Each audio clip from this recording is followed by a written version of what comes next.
يا صاحبي حنا والدينا ما خلاو لينا والو، عايشين في الميزيريه وصل عبدي ما كان والو يا. السلام عليكم خوتي، ان شاء الله كامل ملاح. اليوم ان شاء الله راح نحكوا على واحد الموضوع اللي فيه بزاف مفارقات في المجتمع تاعنا. اغلبيه الشباب يقولك باللي والدينا ما دارولناش، ما خلاو ليناش حرفه، ما خلاو ليناش راس مال باش نبدو.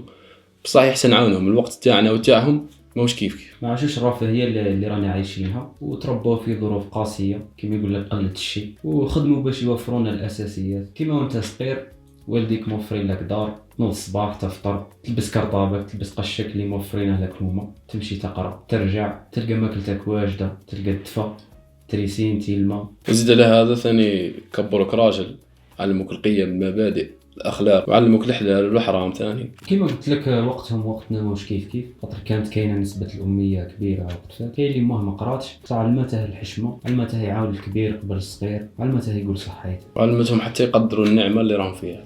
سما في عوض ما تقعد تكريتيكي في داركم، ما خلاوليش وما داروليش، حاول انك انت شوف روحك انت واش راك غادي تخلي لولادك، واش راك راح توفر ليه. بالك كما قلنا والدينا الوقت اللي كانوا فيه ما ساعدهمش انهم يكونوا اغنياء، واغلبيتهم هذاك الوقت شغل ما بالك ما كملوش قرايتهم ولا الظروف ما كانتش تساعدهم. ولازم قبل كل شيء لازم نعرفوا باللي بر الوالدين راه حاجه عظيمه عند الله سبحانه وتعالى. يقول الله سبحانه وتعالى: وقضى ربك الا تعبدوا الا اياه وبالوالدين احسانا. ثم بر الوالدين راه جا مباشره بعد التوحيد. هنا باش تعرف بلي مكانتهم راه كبيره، مهما يكونوا والديك وفروا لك ولا ما وفروا لكش لازم تبرهم. وكما قلنا حاول انك في بلاصه ما انت تقعد تستنى في والديك يوفروا لك، انت وفر لولادك وما تخليش السيناريو يتعاود. هذه هي اخوتي فيديو تاع اليوم.